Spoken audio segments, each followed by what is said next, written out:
BNP chairman Tarique Rahman আর অল্প কিছুক্ষণের মধ্যেই সেনপাড়া আদর্শ উচ্চ বিদ্যালয় মাঠে আসবেন। নির্বাচনী জনসভায় তিনি বক্তব্য রাখবেন।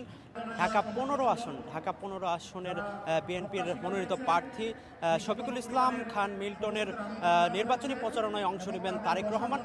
আর ইতিমধ্যে কিন্তু আমরা দেখতে পাচ্ছি নেতাকর্মী তারা কিন্তু আসা শুরু করে দিয়েছে এই সেনপাড়া আদর্শ উচ্চ বিদ্যালয় মাঠে।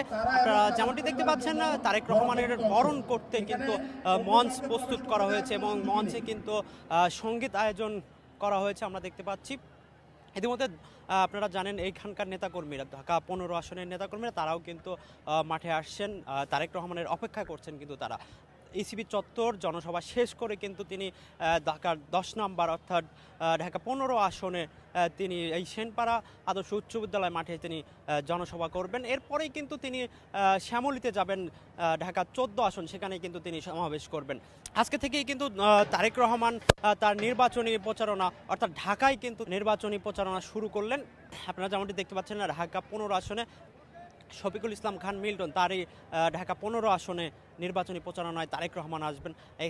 এখানে সাধারণ মানুষ তারা কিন্তু আসছেন, এসে কিন্তু সুশৃঙ্খলভাবে কিন্তু বসে পড়ছেন।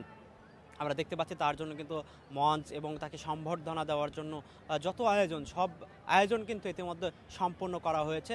আর অল্প কিছুক্ষণের মধ্যেই তারেক রহমান তিনি কিন্তু এখানে আসবেন, এসে তিনি গণসংযোগ করবেন এবং বক্তব্য রাখবেন। দর্শক আপনাদের বলে রাখতে চাই আর অল্প কিছুক্ষণের মধ্যেই কিন্তু ইসিবি চত্বর তিনি বক্তব্য রাখবেন। তারপরেই কিন্তু ঢাকা ১৫ আসন অর্থাৎ আদর্শ উচ্চ বিদ্যালয় মাঠে এই মাঠে কিন্তু আসবেন। এখানে এই স্টেজেই কিন্তু তিনি কথা বলবেন। বিএনপির মনোনীত প্রার্থী শফিকুল ইসলাম খান মিল্টন তার পক্ষে কিন্তু তিনি তার পক্ষে কিন্তু ভোট চাইবেন এবং কথা বলবেন, আশ্বস্ত করবেন এলাকা মানুষের যে সমস্যা সেই সমস্যার কথা শুনবেন তারেক রহমান।